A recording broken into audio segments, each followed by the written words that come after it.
visą pamokos eigą perima netradicinis mokytojas, tai mes iš karto be ilgų kalbų žodį perduodam premjerui.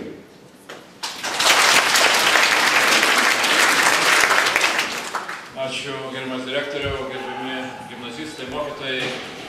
Aš tikrai labai sunerimęs, kad čia reiškia mano vienintelis mano išsilavinimas formalus yra fizika.